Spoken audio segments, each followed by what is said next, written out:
Welcome to the Who's Left podcast, a show about Indiana politics, history, and culture from the unapologetic perspective of the Hoosier left. My name is Scott Aaron Rogers, and I'm recording from Bloomington.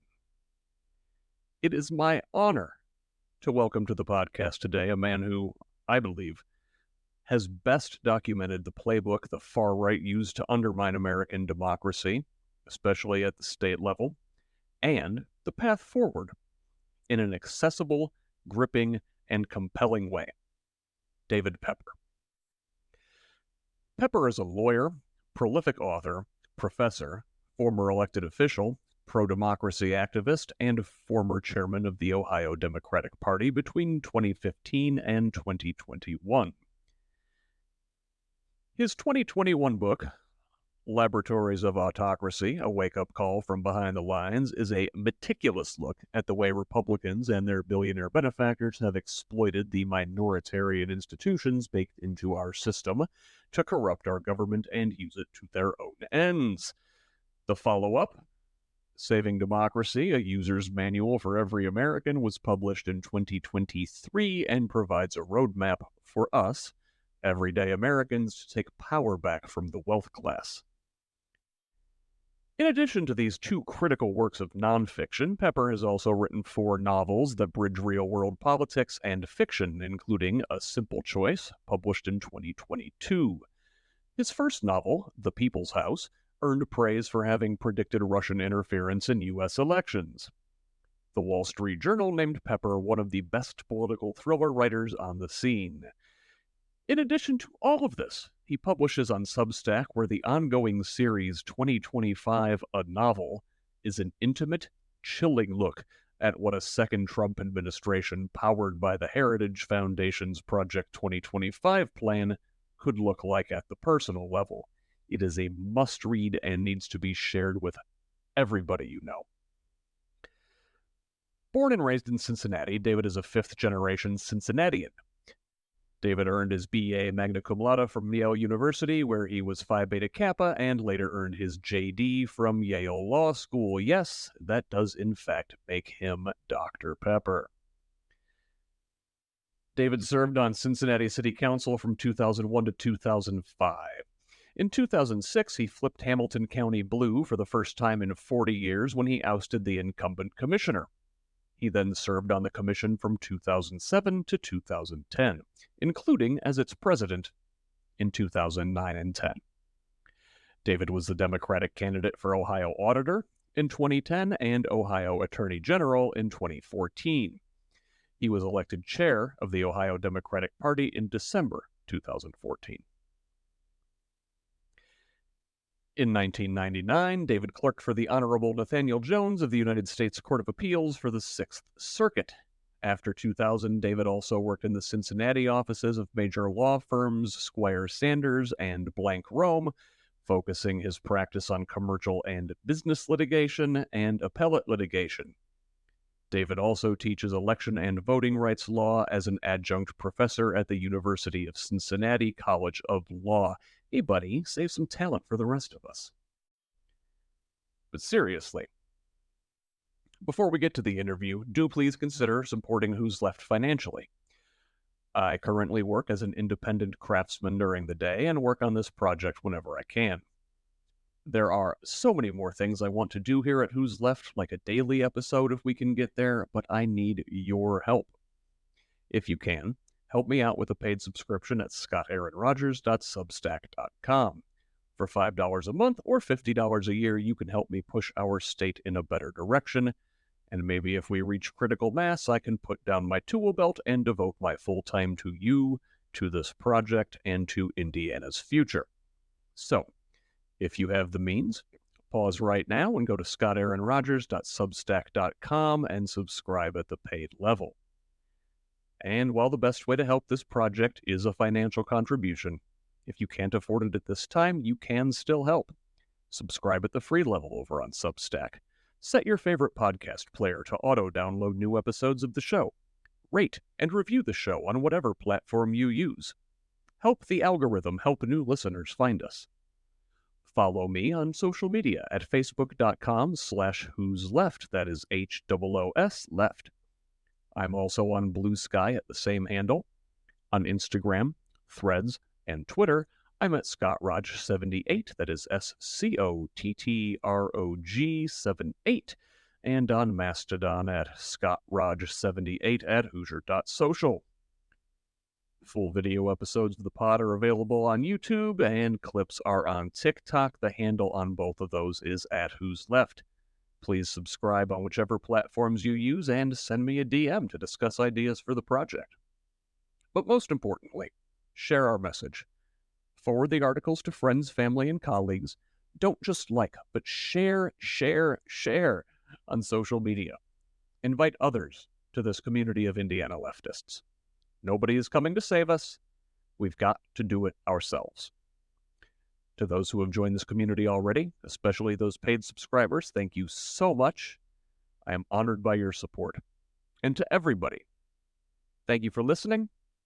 Now here's my interview with David Pepper. David Pepper, thank you so much for joining me here on the HoosLeft podcast. Thanks for having me. It's good to be with you. I feel very close to Indiana, being in Cincinnati, and try and watch some of your politics there. So it's good to be able to talk about it. Yeah. So let me start here by telling you a little story. My daughter is 16 years old. On election night 2008, she was just a little baby, and I held her in my arms. I was feeding her, watching election returns come in. Big night. That's the night Obama won the presidency. And more than that, like here in Indiana, I think it made us feel really proud because we went blue that year for the first time since LBJ in 1964. Things were looking up. We were trending in the right direction. What the hell happened? You know, it's funny. I use that a lot, that Indiana was blue in 2008, because I think much more than even Ohio, which I focused a lot on, the Indiana and Iowa and North Carolina stories, and Florida to some degree, are really, like you said, that descent away from blue Indiana is truly striking. A lot happened, and you know, I try and capture it in my books. We could spend an hour just this question, but I'd say a combination of things. You know, mostly bad. We have a long history in our country of a fierce backlash whenever a diverse coalition gets its way politically. And I think we've lived through that and still are, beginning in 2011, that there was a response to Obama winning. It was a dramatic, historic day for our country. But dramatic, historic days in the past have also led to backslides. And one thing I try and remind folks is the historic nature of the Obama win wasn't just that Obama himself was a historic figure, you know, first African-American president, beats McCain. In many states, I don't think this is true in Indiana, although you'll correct me, in Ohio, that Obama coalition didn't just win the White House for Obama. It won the state house. We had a Democratic governor. And if you start to understand where the Republicans enjoy power, it starts with gerrymandered state houses. So when they saw this Obama coalition come along and not just cost them a White House, they weren't that into McCain. You know, it was the end of the Bush year. They probably thought they're going to lose the White House. And then you had the economic meltdown. But when that coalition also eliminated them from their own gerrymandered power in states like Ohio, Pennsylvania, Michigan, everywhere, that's when they had to do something. In the beginning of 11, there was not just a culture of backlash, but the institutional work of gerrymandering, voter suppression, all to undo this threat. This new diverse coalition of voters of color and young voters had come together and knocked them out of power in places that they had owned for years. So I think that's a big part of it. On the flip side, I think Democrats, and I was a Democratic chair, so I don't say this to point fingers. I think we all kind of should own this. We came to a conclusion before even Obama, but I think it got accelerated, that our way of winning was about dynamic federal candidates. Mm-hmm. And that's how we win. And so while the other side decided, we have to use our state house power to really ratchet down this new coalition that threatens us, Democrats kind of decided, well, our path is incredibly charismatic candidates who are so much silver bullets to other problems. They're so good that they win Indiana and they win North Carolina, and that's what we need. And when we have that, we win. And all of a sudden, and you saw it begin in 2010, and I lived this as a candidate in 2010, we stopped focusing on anything but those dynamic federal level candidates. And if you look at the way power is shaped, and this is what this first book I wrote, Laboratories of Autocracy, about, if one side is going for broke in all these state houses that literally write the rules of democracy and can pass laws on almost everything any of us care about, and the other side, to an extreme degree, decides any money spent on that type of race, state level in Indiana, is a waste unless it's helping us win our federal battle. If the two sides are making that decision at the same time, over time, if you understand that power is shaped largely in state houses, that's going to turn into a disaster. And that's what, so that's a somewhat short, that's a shorter answer I can give, but a long answer, I guess, overall to the question. Once those two trajectories really accelerated, one side going for broken states, a Supreme Court being somewhat helpful with decisions like Shelby County, letting them get away with that stuff that wouldn't have survived when the Voting Rights Act was being protected. The other side thinking and saying, hey, anyone running in that kind of place, they can't win. We don't want to run there. All of a sudden, you have states like Indiana that voted for Obama, Iowa, Ohio, in downward spirals of extremism so that they're nearly unrecognizable versus the swingy direction they went in, for you and me, it doesn't feel that long ago. Mm-hmm. And so I think that starts to build a momentum of itself that continues. So that's a long answer, but I think that Obama, you picked the right moment in time because that began, I think, the most recent pattern of a backlash that frankly has haunted America going back to our founding. But in this case, the use of state houses as an institution and the Democrats' failure to see it until more recently, I think made it such a decisive direction that we're all living through right now. Yeah, well, and then so that was the whole Tea Party movement, right? In response to Obama and the all that there was a racial component of that, certainly, but they framed it as like a tax thing, right? Right.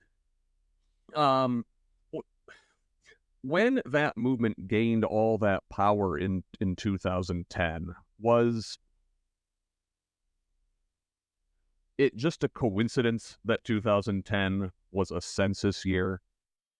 Or had they been building toward that with their eye on that year as an important hinge point? I mean, they clearly have been savvy about gerrymandering for a lot earlier than Democrats. In some ways, if you believe my overall thesis, which is they generally know they're in the minority on most issues. Mm-hmm. So they are more keenly focused on how do you sort of subvert democracy to keep that minority viewpoint in power. So they almost have to be more focused on gerrymandering. It's an essential tool for them to stay in power more than it is for Democrats who, for the most part, and we see this with presidential elections, through elections in swing states in normal years, for the most part, we win by saying what we're about. If they say what they're about, like Mehmet Oz did when he said abortion should come down to a woman, her doctor, and the local elected official, they're going to lose. So I think they were more keenly focused on gerrymandering, but the backlash effect, and yes, there's a lot of race to it, but yes, just to be clear, that aligned very well with what I have no doubt was already a lot of work being done behind the scenes to win state houses and to gerrymander. And that allowed them to win maybe even more decisively than they otherwise would have. And then you align that with more partisanship, more energy, the advancement of sort of data technology so they could, this gerrymandering districting process is now a science. That adds up to sort of a perfect storm in 2011. So the Tea Party, the failure to give Obama credit for the getting out of the recessions until later, which he gets huge credit now, but I was a candidate in 2010. The ads were all about the recession, and you would have thought that, although it happened on Wall Street under George Bush's watch, you would have thought it was Democrats that did it. They did that quite well. And so you put it all together, and I think what was clearly a plan and an eye on gerrymandering already got supercharged by the backlash effect we're talking about. Yeah, and it wasn't just the gerrymandering, right? There was also voter suppression. Indiana was the original laboratory for autocracy there. I believe our voter ID law was the first in the country. Yeah, I not to keep harping on poor Indiana, but it absolutely vote. You'd think now, and this is something that happens as we live our lives, is people's memories are short. Now the idea that you don't have voter ID, people will say, "Oh, that's terrible. How unsecure was that?" Well, no one had it 20 years ago, and no one was running around hair on fire that people were showing up in voting in person fraudulently. In Indiana, it wasn't just that Indiana did it that got it started. Mm-hmm. Indiana its case went to the Supreme Court. In the state of Indiana's defense of its voter ID law was so weak, they couldn't show any voter fraud in Indiana. And the weakness of their defense as a state was, in the end, really costly for the country, because the Supreme Court said, you don't need to show voter fraud. Because if they hadn't have said that, Indiana would have lost the case. So not to pick on Indiana, but it wasn't just that you had it. It was that the state's defense was so pathetic and without any merit that once you were approved with such a weak case, every other state thought, well, that's easy. And so, yeah, it's now all over. But yeah, there was a voter ID, which we know has massive disproportionate impacts based on a myth of voter fraud that Indiana didn't prove because it didn't exist. And then you have, getting into 13, Shelby County, which when it gutted the pre-clearance part of the Voting Rights Act, did a lot of damage. But basically that opened the door to southern states doing voter ID that couldn't have done them, even though Indiana's got approved. Southern states, under the former Voting Rights Act mechanism called pre-clearance, would never have had voter ID pre-cleared, because they could have. There was a different standard for those states. Well, there were voter IDs that appeared, I think, in one state. I can't remember if it was Texas or another, within a week of the Shelby County case, which struck down that part of the. So it was, voter ID, intense gerrymandering. The first wave of voter suppression in 11, a lot of it centered around early vote, because they were very concerned that, while opening up early vote was initially in many states a Republican idea, they thought, oh, seniors vote early, it'll be fine. Obama organized very well around early vote, souls to the polls. So a lot of the attack was early vote. And then once Shelby County got rid of some protection on Voting Rights Act, then it took on voter ID and other things as well. All sorts of, I always try and analogize with Jim Crow, all sorts of new requirements, forms with new sort of spaces you need to fill out. You make one mistake, your vote doesn't count. Very much in the line of old sort of voting registration forms and literacy tests, which were sort of traps for people to lose their right to vote. That all began in 11. But yeah, voter ID was the first thing out of the gate. And then it exploded even more once Shelby County said it could also happen in southern states, which happened very, very quickly. Yeah, it's like they're using the Swiss cheese model, right? Like, if you make it through one layer, you're gonna run into the next one. Yeah, it really is. And they compound. And the other thing that if you read my first book, I know you have, the Laboratories of Autocracy, which is the title of the book, isn't just some sort of fancy name. They operate, these red states watch each other. They learn from each other. So it's not only sort of Swiss cheese, it's as if it's all passive. Once that voter ID law passes in Indiana, the other states all go grab it. And they don't grab it just on their own. There are groups out there. One is called ALEC, the American Legislative Exchange Council. Other of these foundations, like the Heritage Foundation, they will circulate the very law that was upheld in one state and say to everyone else, well, you should do it too. Or if a law is struck down, which happens, well, they'll read the opinion and amend other states' proposals to cure the problem. And so it accelerates in many cases because it's coordinated. And if you have 30 states doing it, you sort of have many, many test cases. Oh, if it works in one state, the 29 can do it. If it didn't work there, let's fix it. So in Ohio, for example, we have a very aggressive purging process. They purge infrequent voters. Well, that was upheld at one point in a 5-4 decision, a terrible decision. Well, that was, again, kind of like your voter ID example in Indiana. That was the moment where every other state thought, well, great, we can purge voters as aggressively as Ohio does. So, yeah, there's this, it's coordinated, and they really do operate as laboratories where they try and sort of pick up on their successes and learn from their failures. Another example, John Kasich, back before he was as moderate as he presents now, had a very, very nasty anti-collective bargaining law in Ohio. Really is like not quite as Scott Walker's, which is why it failed. What made it fail? He included police and fire unions in his attack on collective bargaining. Well, the faces of the campaign against it were police and firefighters. They crushed the thing. Ever since, they learned the lesson. Future attacks on public employee collective bargaining never included police and fire. They were carved out because they knew that's what sunk it. So they're always learning. Everything is sort of an ongoing experiment, and if something works, they repeat it. If something doesn't work, they don't. And it provides this set of perverse incentives for these folks once they get in office. Can you talk about the kind of downward spiral that you get? Yeah, I mean, this is the part that really I didn't even see clearly until I started writing my book. So let's take a step back. Gerrymandering is bad, okay? They're basically creating districts that almost no incumbent ever worries about. But then it got worse because, as I said, the Democrats started to think, well, if we can't win, there's no point in running. That's a waste, so let's not run. Or at least send a signal that we don't value running. So what happens?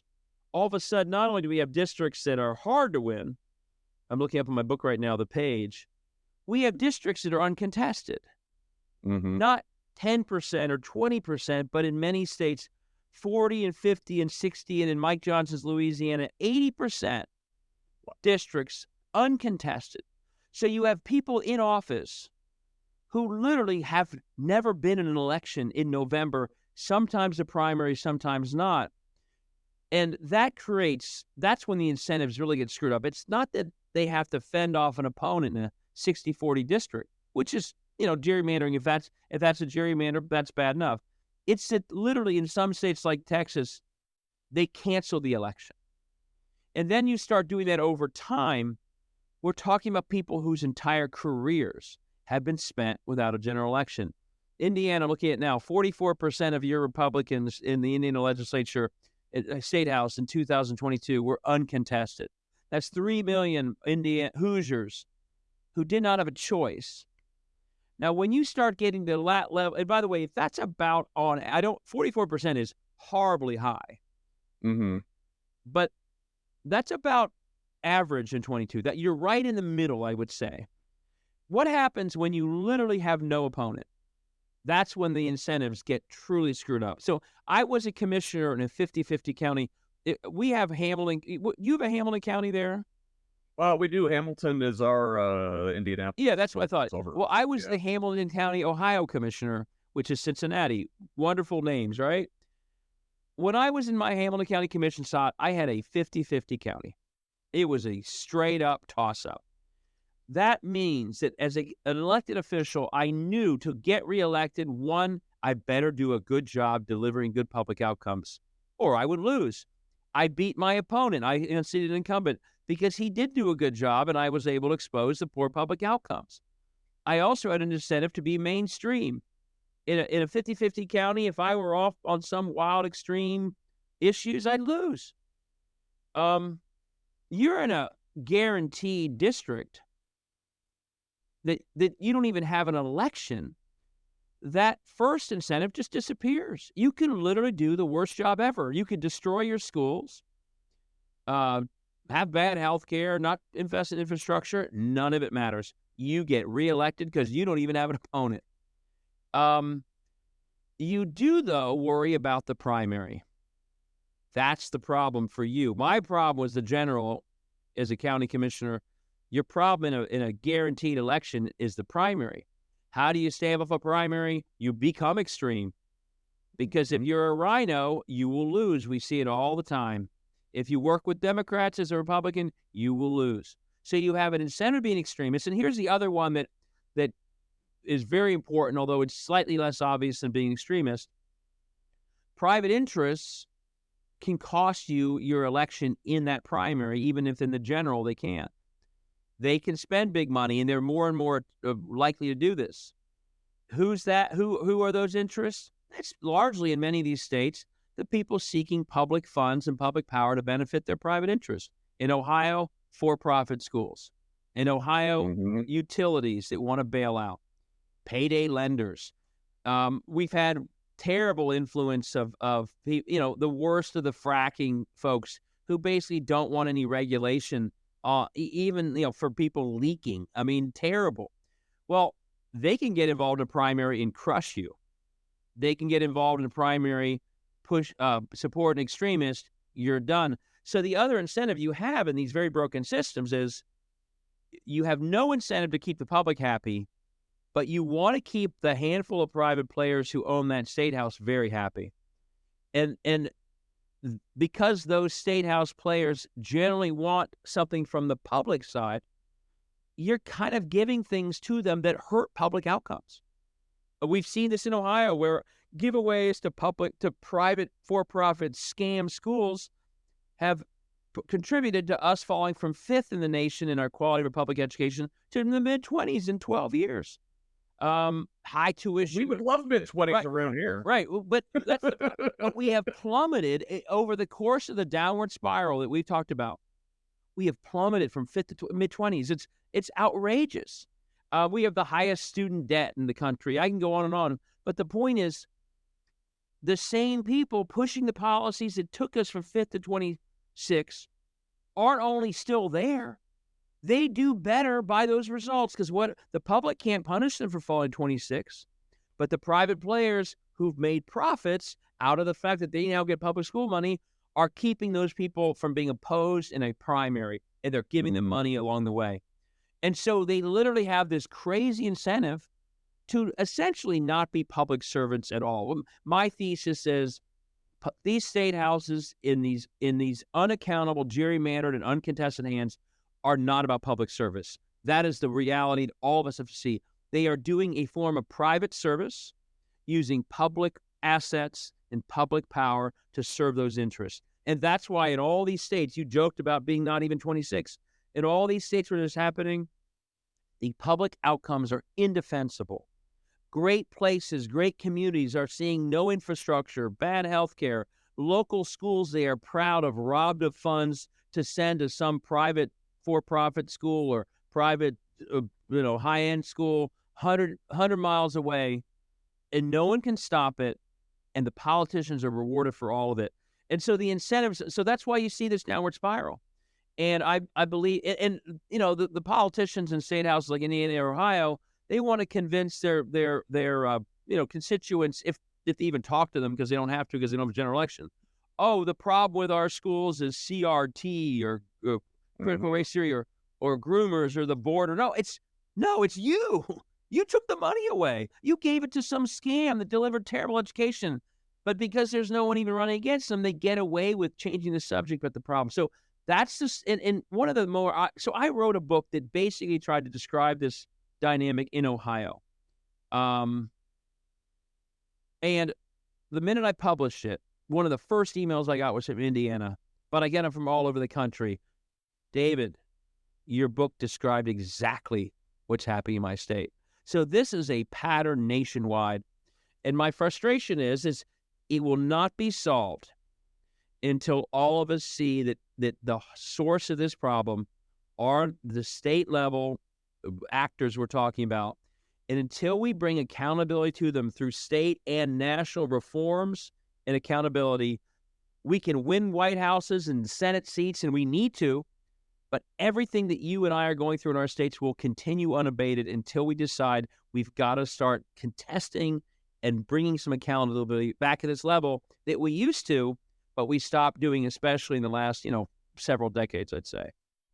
Yeah. Now, so now on the one hand, that is up to us in the States, and number one, just running in these uncontested races and then supporting people that do, and and turning out and putting in the work every day. But on the other hand, like also you mentioned, there is a role for the federal government Totally. to play here. It is a constitutional mandate that they Yeah. guarantee states a Republican form of government, Yeah. and it sounds like a lot of us red states don't actually have that. No, I mean, that was sort of my big aha, which is there's a clause in the U.S. Constitution. I think it's Article 4, Section 4. It's called the Guarantee Clause. It gets almost no attention. It was like the disqualification clause. No one even thought about it until Trump disqualified himself by being part of insurrection. But this clause says that the federal government, or something like this, shall guarantee to all states in the Union a Republican form of government. And we know what they meant by Republican form of government. They meant basically what we call democracy, a majority rules system of elected representation that generally comports with the rule of law, but also, especially, the long-term notion that the majority, this was the breakthrough of the national republic, that the majority of the people, it was majoritarianism, generally, unlike the monarchy of the crown or something, they set the direction of their government. And that doesn't mean every vote needs to poll at 55%. But structurally, that government should reflect the interests of the people and not the interests of just a small number of people, particularly the minority. That was sort of the breakthrough. And I think once you have these gerrymandered systems with no accountability for half the people, which leads to representation of the extremists of that state, be they private interests or other groups, abortion bans, no exceptions, being the law when only 10% of the state's citizenry agree with that law systematically in all these states. Yeah, that is truly, I mean, if you read the Republican form of government clause, which is shall guarantee, the federal government the United States says, shall guarantee, meaning this is an essential premise of being an American state. You live in a state that's a functioning democracy. That, as you said, I don't believe we do right now. I believe these states are so gerrymandered, and their laws reflect so much the intense minority of that state that it's pretty hard to maintain that they are. And I do put in my books that I think the federal government should do more about this fatal flaw in America right now, which is that the heart of where we shape democracy themselves are not functioning democracies. I want to be clear about something. I'm not saying that if we had fair districts in Ohio and contested elections, we wouldn't have a Republican majority most of the time. We probably would. Indiana probably would too. But it would be a different majority. It wouldn't be a majority of extremists who represent 10% of Indianans or Hoosiers. It would be probably some more extreme from certain areas. Others would be more moderate. It would generally reflect your state. So I'm not saying every red state is automatically, I'm not some Democrat saying, oh, you're a Republican state, you're not a Republican form of government. That's not what I'm saying. What I'm saying is these institutions are so broken, careers spent entirely with no elections. You and I could look at a map and predict 99% of the outcomes of every district in our states at every level for the next 10 years from the map today. That's not a Republican form of government. And I think it's incumbent on political actors in states to see that. But as you said, I think it's incumbent on U.S. senators, the president of the United States, and others to see when they take an oath to the Constitution of the United States, they are taking an oath to uphold the guarantee of a Republican form of government. And there should be more passion about the need to uphold that guarantee than there is. So that's sort of my con law section of my book. But I think this isn't just sort of what's right. It's not some sort of sense of just doing the right thing or democracy. This is as much a part of the Constitution as the First Amendment. And you wouldn't know it based on how we sort of allow all this to continue without really the kind of fight I think we should be engaged in to protect democracy in states. You hinted at it at the beginning, and I think you just said it right there. It's a fight, a kind of different fight than we're actually fighting, Right. right? And you sort of open up the sequel, your Saving Democracy book, by talking about the two battles. And I think you capture something in there that a lot of us on the left like just feel intuitively. Right. Like the Democrats just aren't even playing the same game as Republicans. Can you talk about that? Sure. Yeah. I mean, the way I put it is, and you started out with a perfect question, and I start some of my speeches with this. Don't you look back and remember these amazing moments like Obama winning and Trump losing in 20? And we remember how victorious we felt in our huge celebrations. And when we look back, we realize that within only a few years or a few months, we realized we hadn't really won at all. Mm-hmm. And people are like, yeah, I do. That is true. And then I'll say, well, doesn't that cry out as an alarm that if you, I don't care if it's sports or politics or law or business, if you look back and you thought you were winning and it turns out you weren't, that's a real problem in your game plan. I mean, that should be a wake-up call that, God, I was celebrating and I was losing. What was I doing? That's kind of been the story. And the minute you see that that's true, then that's when you realize, well, it must be because we're doing, like the other side and we are doing something different enough that what I perceived as a victory for us, somehow they were still winning too. That tells you they've got a different game plan than we thought and then ours. And that's when I get through the two battles, which is, our side, and I mentioned this early on, our side is largely fighting a federal battle, assuming democracy is more or less intact. We celebrate winning because of that. If we win the 5 or 6 swing states at the federal seats that get us majorities for president or Senate or House, we celebrate. We won. That's our battle. That's literally what we thought. We have defined success in the battle for democracy as swing seats in swing states to get us federal majority. And when do we celebrate? Obama in 08, us in 20, when we won Georgia in January 21. We celebrate because we had defined the battle that way. Well, that's not the other side's battle. They want to win those seats, of course. That's sort of for them the peak moment, the victory. But the other side's battle is I've talked about a little bit, but I'll say more now, is they actually know that their views are unpopular.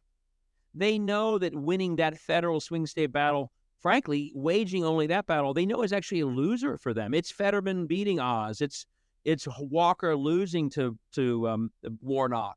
That's a loser for them because their viewpoints are generally unpopular. The heart of their battle is not winning elections on a fair playing field. That's not what they're going to. They will not succeed if that's their battle. They need to figure out how do they subvert democracy enough to win with views that most Americans don't agree with, abortion bans and crazy gun laws that even gun owners disagree with, and trickle-down economics that don't help most people. How do you win with those sets of views? You have to do it differently. And how do they do it? Subvert democracy enough. This very Orban-ish, the guy from Hungary, to subvert democracy enough to lock in a minority worldview that would never win in fair elections. And how do you do that? You win state houses. And you win the offices that sort of surround state houses, and the right hands on our side could hold them accountable, which they don't like, and their hands could allow everything they do in state houses to continue. State Supreme Courts, state auditors. But the heart of it are gerrymandered state houses. Win them, gerrymander the hell out of them, suppress the vote of the other side, and then launch that extreme agenda through those state houses, which deal with every substantive issue in the world, but lock it all in through gerrymandered voter suppression. That's their battle. They go for every state they can win, not just swing states. They do it every year, not just presidential. And when they win, they can ratchet the state down, as they've done in Indiana, Ohio, to make it harder for us the next time. So why are they winning? Because I joke about this in my book. It's not a very funny joke, but it's true. Like, my son Jack, who plays soccer at 9 years old, knows why they're winning. They're the soccer team that's always on offense. Their state houses are their forwards. kicking the ball at our goal. Ohio, Mississippi, Indiana, Missouri, those state houses are their forwards. They're kicking, they're kicking, they're kicking. We've got like federal officials in the goal trying to play defense, right? Stop the goal, stop the shot. But when you're not running in half the districts, you're not even blocking the kicks. And in any game where they're having uncontested shots at your goal, they're going to keep scoring. I don't care how good your goalie is. I don't care how many great centers you have. They're going to score. Mm-hmm. And what's our response when they score, like they did in Dobbs out of Mississippi? That was a state level. We start saying, well, they're going to they're going to do something nationally. We need more U.S. senators. It's not who voted for that Mississippi and let's run them out of office. Let's go on offense. They passed a toxic bill. It turned America upside down. Let's take them on. She was uncontested the next election. So that's a lose. So they're shooting, and it'd be as if you looked at a soccer game where forwards are shooting uncontested shots, and whenever they score, we all scratch our head and say, if only we had a better goalie, we win the game. I mean, that's just not a rational response. So their battle is that offense, state-based battle, nonstop shooting. Ours is federal, and here's the other really hard part. Their state-level battle makes our federal battle harder because of voter suppression, because of purging, because of gerrymandering. So it doesn't really help them do what they want to do at states. When the voting population of Cleveland is smaller due to purging and early vote is harder and voter ID has carved out big parts of the electorate, it makes our federal battle harder too. It makes Sherrod Brown's reelection harder. In over 12 years, the Ohio electorate looks very different because of those things. So they care about the state houses, of course, but in long game, yeah, they want to win the federal battles, and their state monopoly of power makes it harder for us to do well in the federal battle we care about as well. So they're getting both from their battle, and when we lose states and don't pay attention to them, we're losing not just states, but long term, we're making our federal battle that much harder. So you say Democrats and the larger pro-democracy team in general needs to go on offense. What does that look like? One, it means regardless of how tough these districts are, and this is very hard to get people to see, but it's starting. I give credit to a lot of the state chairs and others. We got to run everywhere. They are running their entire extremist agenda through largely rural, uncontested districts of states like yours and mine. And we see it, and it's like a superhighway of extremism. Things that Mitch McConnell would never let go to the Senate because it'd be too toxic, running right through these states. It's a superhighway of extremism. And when I-74, when we, Cincinnati to Indianapolis, when we don't run, it's like we're standing back saying, oh, go right on through with your highway. We don't care. Keep doing it. We won't even run against you, so the voters in your districts won't even know about it. So the first step is, and I don't care where you are, you start running. Not because you're going to win all these districts. You're not going to win most of them. But because running is a public service in the battle for democracy, and that you're exposing what they're doing. You're bringing transparency. You're bringing choice back. You're potentially winning, and that happens. An Alabama candidate won a few months ago in Alabama because it came right after that IVF decision. So you're going to win some too. But if you don't run, that not running is sort of the key killer of all this. It's the part that really gets us incentive screwed up. Some of these people never had an opponent.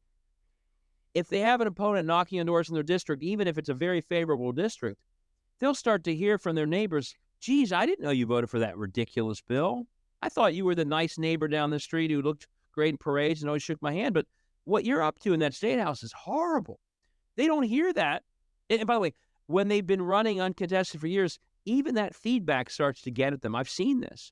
They don't like that criticism. They don't want the story in the paper of a forum where their opponent explained how they gave away all the school money to some private scam or a big private voucher program. If they don't face that, they'll never change their behavior. Even if they win with a contest, they'll have more pause. There's some accountability coming from the center and not just the right. So that's going on offense. 50 states everywhere. That needs to be the new default. It won't always be achieved. It's hard to run in these places, but the default from which we start should be that. And when we don't get to it, we should wonder what went wrong. How do we do better? There's a lot of other things. I can't, it's recognizing that the state house is the core of the battle for democracy. It's their core. It needs to be ours. It's recognizing that we are in a battle for democracy for itself, which also means there are many other things to do going on offense than just simply supporting a few federal swing state candidates. A lot of these things aren't even partisan. It's registering voters at food banks and health clinics and rec centers, because a big part of the attack on democracy is suppressing votes. So let's get those people back on the rolls. It's every mayor of any city who's a Democrat using every public-facing part of that city to register those voters. I don't care if it's public housing, transportation. They're using most of their time in these state houses attacking the voters they don't like. If you're a mayor of a Democratic city, or which is almost every city, why aren't you using your power to re-enlist all those voters of yours? Your own constituents are being attacked. You should be livid about it, and you should use your power to get them back into democracy. And you can do that in you need to do it in nonpartisan ways. And the good thing is it's very easy to do that. I do think as we talked about earlier, though, so there's a lot of local, state, in between work to be done. It's every person deciding to do that work. It's every person seeing that they are on the front line of the democracy battle. They haven't been told that, but it's true. So that my hope is empowering. It also means there's a lot more they can do. By the way, if people are interested in this, on my website, savedemocracy.us, I walk through a lot of what people could do. But then going on offense is also federal. We need our federal leaders, knock on wood, if we can succeed this year. When we failed a couple of years ago, when we had majorities, they need to see this as the crisis that it is. It needs to be the guarantee clause, the Voting Rights Act, getting it reauthorized, ending gerrymandering, ending purging. These need to be top priorities whenever we have a chance at the federal level to do it again. Because the filibuster is not a legitimate obstacle to laws that are protecting democracy itself. It just doesn't, and I go through this in the book. Once you realize there's a guarantee of a Republican form of government in every state, some procedural rule is not sufficient to keep politicians from fulfilling a guarantee they take an oath to fulfill. So there's everything from that federal level down, but it starts, I know it's a long answer, it starts with individual activism. Every citizen deciding, I have a powerful footprint in this world, way beyond my political footprint, and I'm going to use every part of my footprint that makes sense to lift democracy. And if we do that, I think we win. If we don't, there's a very big scale of the side attacking democracy. If we don't, each of us figure out how to use our footprint, which is you and I are doing right now, for example, then I think the billions being spent, the full-time work by, these state houses, it can win. I mean, democracy has sunk in America before. It's too close right now. It's sunk in other countries before. It can succeed if we don't all figure out how do we find within our own footprint in this world doing creatively all the ways we could be fighting for democracy. If we all do that, I think there's more than enough time to save the day. That's why I wrote the book, Saving Democracy. You come back to a term a lot, and it's scaling up, right? Like how each of us, we can use our whole footprint. Maybe we're only using part of it right now. We can each do a little bit more, or we can each rope in our networks and scale up. So, just thinking of my little platform here, what can I be doing better? How can I move up to the next level? And maybe our listeners right now, how can they level up, scale up, and maybe bring their networks into the fold? So the way it starts is, and it's what I try and do every day. And again, if people go to Save Democracy, you see it in the book, but I provide a free version online. Go to savedemocracy.us. Literally there, I have a footprint, a piece of paper, a worksheet. And I say to people, before you do anything else, just fill it out. Your network of friends, family, where you went to school, where you work, the church you go to, where you volunteer, where you give money. All the things you do, mostly these will be things that aren't part of your political life. And for most of our lives, we've kept our political life separate from all these other things we do because we think, oh, it's partisan, it's too much, people won't like it, it'll be awkward. But once you realize, no, we're in a battle for democracy itself. And most of the things to lift democracy are not partisan. They're civic. You know, registering people to vote is like volunteering at the homeless shelter. That's how we should see it. It's not, it's not saying, hey, come to my fundraiser for Sherrod Brown. I mean, do that too, but that feels more political. You only are going to invite certain people to that. But registering to vote, people have been purged, that's like volunteering at the homeless shelter. Mhm. And once you make that list of your footprint, and I also go through this website, and you realize so much of the activity that we could do to democracy is not simply partisan stuff. My hope is people will see there's all sorts of things they're doing every day that can be in people they know that if asked could do the same thing, communication channels they have like you and I do, all of it could be put to a much higher use for democracy than we typically do. We typically spend a little time volunteering at the end of a campaign and we give some money. Most people don't do even that, but that's the extent. So I say those are two little toes on your footprint, but all these other things are bigger. And one way to think about it, I'll give examples. The Board of Motor Vehicles decided years ago, thanks to legislation, hey, we'll register everyone coming through our door, or we'll ask them. Mhm. That's massive scale. And they're interacting with people who aren't showing up to register to vote. They're showing up for something else. So think about the things that you're involved with. If I always use the food bank. Do you volunteer at the food bank, or are you on the board? You're like a Bureau of Motor Vehicles. You're interacting every day with people who are more than likely disproportionately part of the purging of voters, or they're suppressed, or they just don't vote because they don't think it matters to them. All right, David. So I know we're getting on toward the end here, and you got to get running. So, what did I miss here today? What's the one big takeaway? I mean, we covered a lot of it. I here's what I'd say we missed, and this is easy to miss. Everything we've talked about today is quite dark. It sounds terrible. And we've talked a little bit about my prescription of how we go on offense. And that's not just theory, and it was when I first started writing about it in the first book, but what we've learned in the last couple of years is when people do what I'm describing, it's worked. There is a winning streak for democracy right now in America that no one talks about because we only focus on federalists and federal that. Mm-hmm. And it started when people went on offense. Where did we go on offense? Kansas in August of 22 after Dobbs. And the reproductive freedom side won 60-40. Where do we go on offense? We figured out who the election-dying Secretary of State candidates were in November of 22. In a year where we normally lose because we have the White House, almost all of them lost. I know in Indiana that didn't happen, but in Nevada, Arizona, New Mexico, Michigan, swing state election-denying Secretaries of State candidates and governor candidates who would have appointed people like Kari Lake or Mastriano, crushed. Mm-hmm. They did the worst on their tickets. We flipped the Michigan State House, the Michigan Senate, the Pennsylvania State House. First time in decades, 60 years, that we were winning state houses in a year where we had the White House in that midterm. That doesn't happen. It's because people focused. People went on offense. They tried to win state houses. Then we win Ohio special elections in August. We protect freedom in November. Flip the Virginia State House in November of 23. Flip the Wisconsin Supreme Court April 23. Like, this is all counter-historical. So and people around the country were contributing and helping and calling and giving in these races. 70% of Moms of Liberty candidates lost in November 23. So people took that energy to the school board level.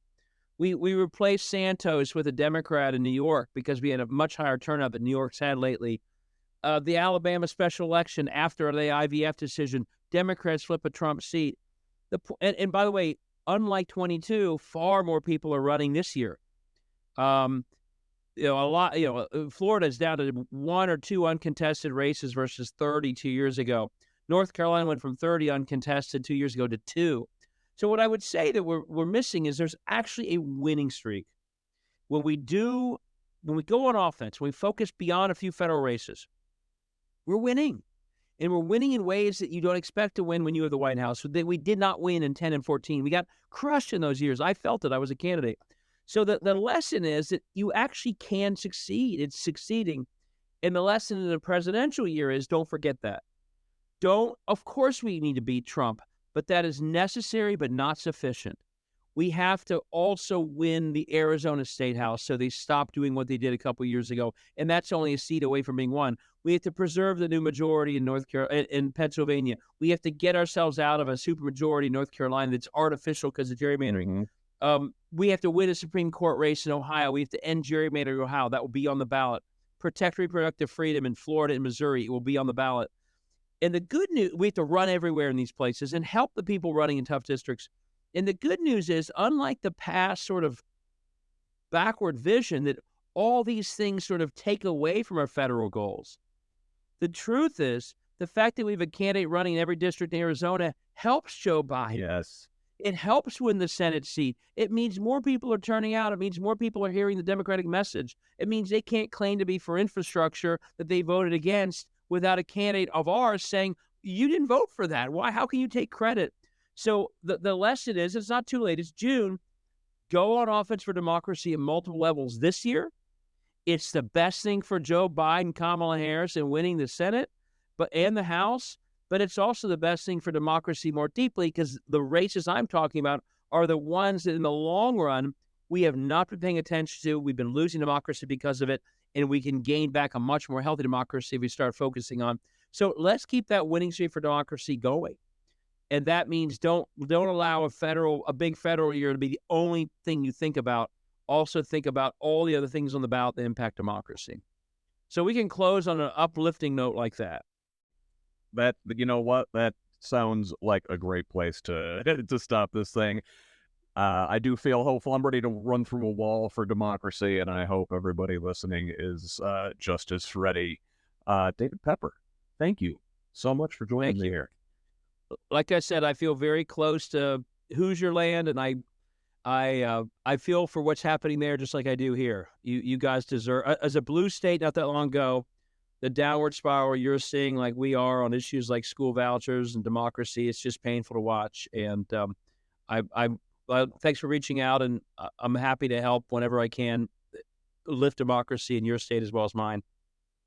Thank you very much, sir. Appreciate everything you do. Take care. See ya.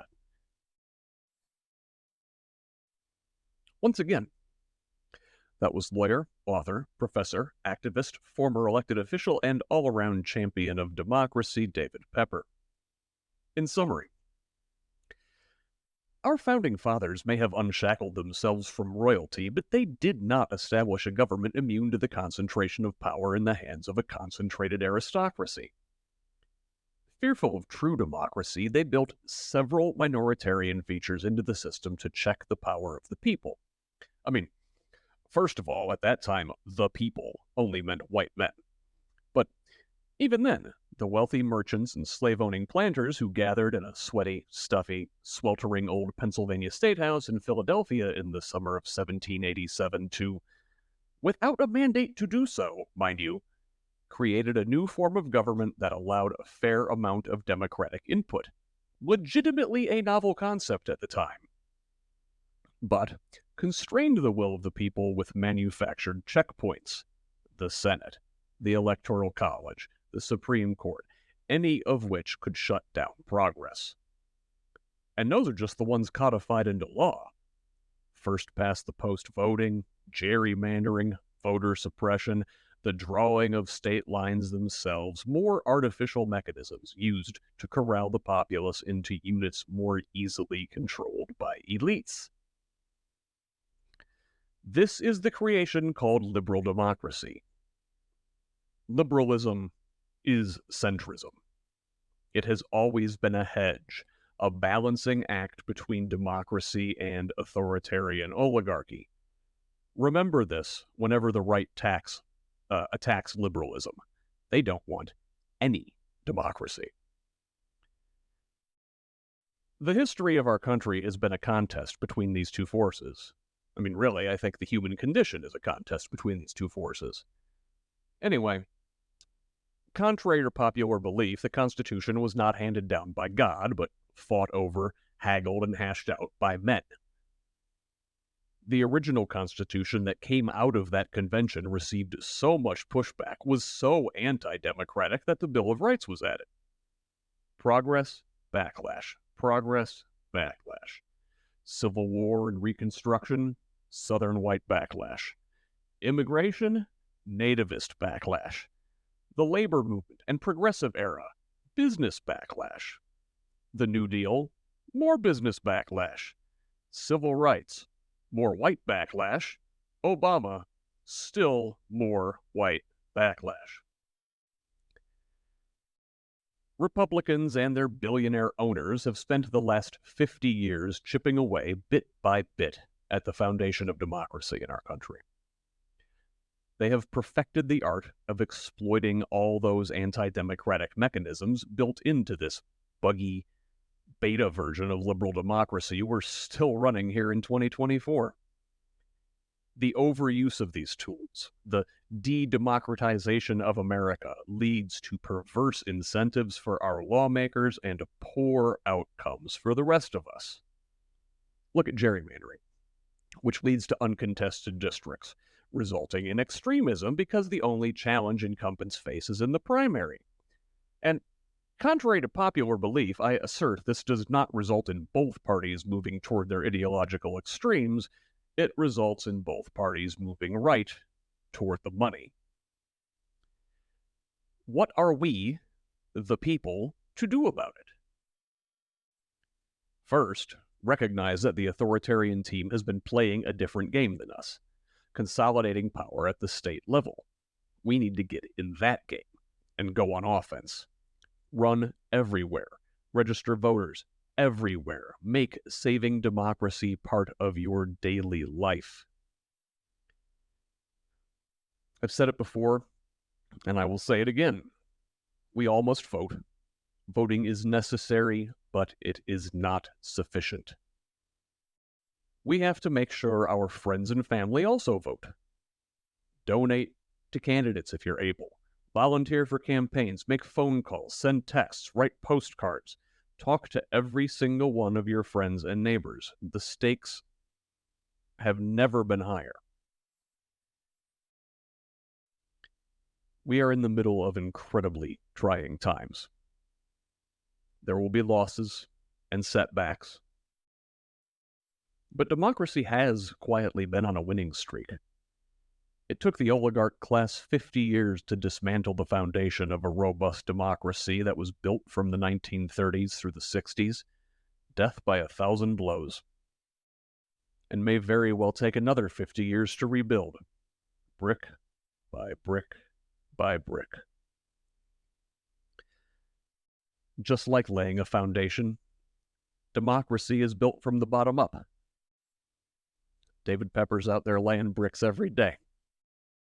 Wouldn't you like to be a Pepper too?